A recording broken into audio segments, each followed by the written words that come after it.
అంటే జనరల్గా it's very difficult ఈ రోజుల్లో. అంటే ఒకప్పుడు అంటే నిజంగా దర్శకులు ప్రొడ్యూసర్స్ సంవత్సరానికి 3-4 తీసేవాళ్ళు. బట్ ఈ రోజుల్లో దే ఆర్ టేకింగ్ టైం. ఒక 1-2 ఇయర్స్కి ఒక సినిమా అట్లా వస్తుంది. మీరు అసలు 14 ఇయర్స్ స్పాన్లో 25 movies, that to 90% success rate. Success percentage 80. Okay. అంటే ఫస్ట్ 6 ఇయర్స్ ఇయర్కి ఒకటే ఫిలిం చేశాను అప్ టు పరుగు. After that yearly 2 movies start అయ్యాయి.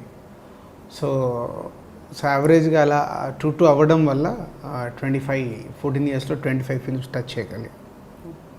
ఎప్పుడైనా ఈ 25 ఫిలిమ్స్లో అయ్యో ఈ సినిమా నేను చేయకుండా ఉండాల్సిందే అని అనుకున్న సినిమా ఉందండి? అంటే ఇప్పుడు అవుట్ ఆఫ్ 25లో ఒక 6 ఫిలిమ్స్కి రిజల్ట్ రాలేదు. So many reasons. అంటే రిజల్ట్ రాలేదు కదా అని నేను ఎప్పుడు ఒకటే చెప్తాను, ఒక సినిమా సక్సెస్లో అందరం ఎలా అయితే కీ రోల్ పోషిస్తాము, ఫెయిల్యూర్లో కూడా అందరిదే. ఇప్పుడు ఒక డైరెక్టర్ నాకు కథ చెప్తేనే నేను సినిమా తీశాను, సో అది నాకు నచ్చితేనే నేను సినిమా తీశాను. సో ఇస్ ఎ ఫెయిల్యూర్లో నా రోల్ ఎక్కువ తీసుకుంటాను. సక్సెస్ కంటే ఫెయిల్యూర్లో ఎక్కువ నా రోల్ ఉంటుంది. ఓకే. బికాజ్ ఆఫ్ నా జడ్జిమెంటే కదా అది. బట్ రీజన్స్ ఏదైనా కావచ్చు. దాంట్లో అన్ని సినిమాలలో ఫెయిల్యూర్స్లలో ఎక్కడో మేము అది సక్సెస్ చేయడానికి అవకాశాలు ఉండే, అది ఇంకా కొంచెం జాగ్రత్త పడితే సక్సెస్ అవుద్దేమో. కానీ అక్కడ ఉండే 2-3 మైండ్స్, డెసిషన్ తీసుకునే 2-3 మైండ్స్ ఏవైతున్నాయో అక్కడ ఒక్కొక్కరిది అభిప్రాయం ఒక్కొక్కలాగా ఉన్నప్పుడు ఇంకా ఫార్వర్డ్ వెళ్ళిపోతాం. So will wait for result అన్నట్టు.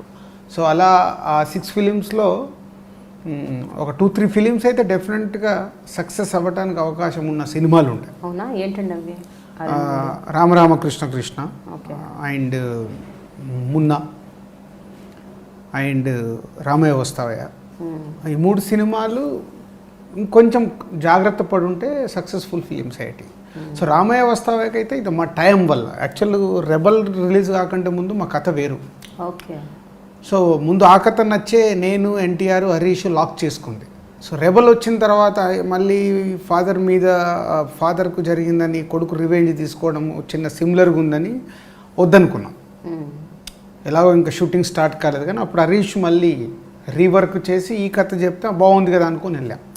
So is a time. Rebel release కంటే ముందు మా సినిమా కింద స్టార్ట్ అయ్యింటే మేము రాంగ్ స్టెప్ వేసేవాళ్ళం కాదు.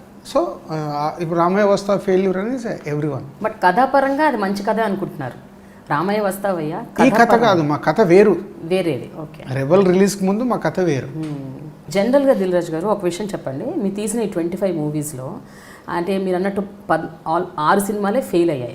6 కూడా కంప్లీట్ ఫ్లాప్స్ కావు. ఇప్పుడు ఓ మై ఫ్రెండ్ అంటే ఇస్ నాట్ కంప్లీట్ ఫ్లాప్ కాదు, రామరామ కృష్ణ కృష్ణ ఫ్లాప్ కాదు. That's what. సో రీజనబుల్లీ ఫెయిర్గా ఆడాయి, బట్ నాట్ అ హిట్. కానీ మీరు జనరల్గా ప్రతి సినిమా ఎంచుకునేటప్పుడు మీ జడ్జ్మెంట్ బిఫోర్ షూటింగే పర్ఫెక్ట్గా ఉంటుందని విన్నా నేను. అంటే మీరు షూట్కి వెళ్ళే ముందే ఈ కథ గ్యారంటీగా ఆడుతుంది, ఈ కథకి గ్యారంటీగా రెస్పాన్స్ ఉంటుంది అన్నట్టే వెళ్తారు మీరు. సో ఈ అనాలిసిస్ ఫెయిల్ అయ్యాక మీరు రిలీజ్ అయిపోయి దానికి రాంగ్ టాక్, బ్యాడ్ టాక్ వచ్చాక అప్పుడు కూడా అనాలిసిస్ చేస్తారండి, సినిమా ఎందుకు ఫెయిల్ అయింది ఏంటి, సో నెక్స్ట్ మూవీకి ఎట్లా జాగ్రత్త, ఇలాంటివి డెఫినెట్గా చేయాలి కదా. అంటే ఒకటి మనం 2 విధాలు, ఇది ఆడదు అనుకునే సినిమా ఒకటి ఉంటుంది, అది ఎప్పుడు డిసైడ్ అవుద్ది, మార్నింగ్ షో అయ్యాక డిసైడ్ అవుతుంది. అప్పటి వరకు మాకు ఏదో హోప్స్ ఉంటాయి, మాకు లోపల డౌట్స్ ఉన్నా వర్కౌట్ అయిపోద్దేమో, ఆడియన్స్కి నచ్చేద్దేమో, ఇది సరిపోద్దేమో అంటే ఒక క్లౌడ్స్లో ఉంటాం. సో అది మార్నింగ్ షో పడితే కానీ మనకు అర్థం కాదు. మార్నింగ్ షో అయిపోయాక ఏదైతే టాక్ వస్తుందో దాన్ని తీసుకొని డెఫినెట్గా అనాలిసిస్ చేసుకోవాల్సిందే.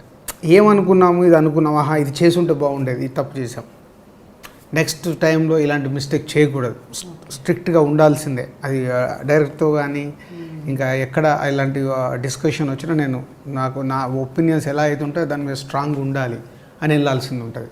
సో అదే రివ్యూ చేసుకోవాలి.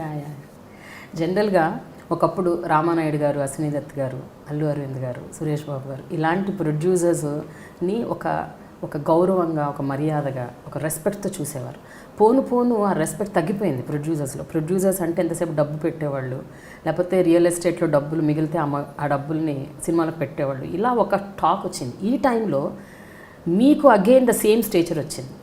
మళ్ళీ మిమ్మల్ని ఈరోజు రామానాయుడు గారితో, సురేష్ బాబు గారితో, అల్లు అరవింద్ గారితో అలాంటి గొప్ప గొప్ప ప్రొడ్యూసర్లతో మిమ్మల్ని కంపేర్ చేస్తున్నారు జనం. How do you feel that అండి? How do you take it? అంటే మీ చెవులో కూడా పడ్డాయా ఇలాంటి అంటే అవన్నీ కామన్ అండి. సో ఇప్పుడు సక్సెస్లో ఉన్నప్పుడు ఇవన్నీ వస్తాయి. అంటే మీరు మధ్యలో ఫెయిల్ కూడా అయ్యారు కదా 2-3 సినిమాలు కూడా మిమ్మల్ని అయినప్పుడు కూడా ఎలా చూస్తారనేది నాకు తెలుసు. సో నేను అది పెద్ద అందుకే నాకు వేరియేషన్ లేదు. సో నా పని నేను కరెక్ట్గా చేస్తున్నానా, నేను అనుకున్న సినిమాకి మా టీంతో మేము అనుకున్న రిజల్ట్ తెస్తున్నామా లేదా, సో అదే నా క్యాలిక్యులేషన్. సో సక్సెస్ వచ్చింది, ఇండస్ట్రీ మెచ్చుకుంటారు, ఆడియన్స్ మెచ్చుకుంటారు, ఫెయిల్యూర్స్ వచ్చినప్పుడు మాట్లాడతారు, అవన్నీ వింటూ వెళ్ళడమే. ఓకే. బట్ మోస్ట్ అంటే ఇన్వాల్వ్ అయ్యి కమిటెడ్గా టోటల్ ఫోకస్డ్గా ఉండే ప్రొడ్యూసర్గా మీకు పేరుంది. అంటే no other producer had that name. నేను చెప్పేది అది. సో అది 100% మీ చెవిన పడుంటుంది, మీతో కూడా చాలామంది అనుంటారు. So that compliments how do you take it అంటే అది చాలా ప్రెషర్ కదా మీ మీద. అంటే ఇంకా పర్ఫార్మెన్స్ ఇంకా బాగా చేయాలన్న ఒక ప్రెషర్ ఉంటుంది నెత్తి మీద. అంటే నేను అదేనండి ఇప్పుడు అది తీసుకోను. I think is a God gift అది. ఎక్కడో ఒక పల్లెటూరు నుంచి స్టార్ట్ అయిన నా లైఫ్ సినిమా ఫీల్డ్లోకి రావడం, డిస్ట్రిబ్యూటర్గా స్టార్ట్ అవ్వడం, ప్రొడ్యూసర్గా స్టార్ట్ అవ్వడం, సక్సెస్ఫుల్ ప్రొడ్యూసర్ అవ్వడం. సో ఒక రామానాయుడు గారితో పోల్చడం అనేది is a great great great moment అది నాకు. అది విన్నప్పుడల్లా ఒక వైబ్రేషన్ ఉంటుంది. 20 years బ్యాక్ నేనేంటి, ఆఫ్టర్ 20 years అంత పెద్ద మనిషితో కంపారిజన్ చేస్తుంటే డెఫినెట్గా వైబ్రేషన్ ఉంటుంది. పోతే సేమ్ టైం అది తీసుకుంటే ఎక్కడ చెడిపోతానని కూడా భయం ఉంటుంది. సో అందుకే నేను తీసుకోను. ఓకే.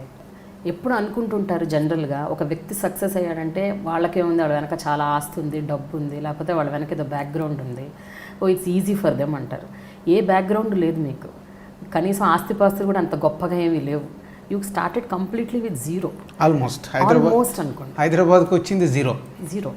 అండ్ మీరు ఉన్నది అసలు సినిమా ఇండస్ట్రీకి సంబంధం ఏమాత్రం లేని ఒక ఫీల్డ్, ఆటోమొబైల్ ఫీల్డ్ నుంచి వచ్చారు మీరు.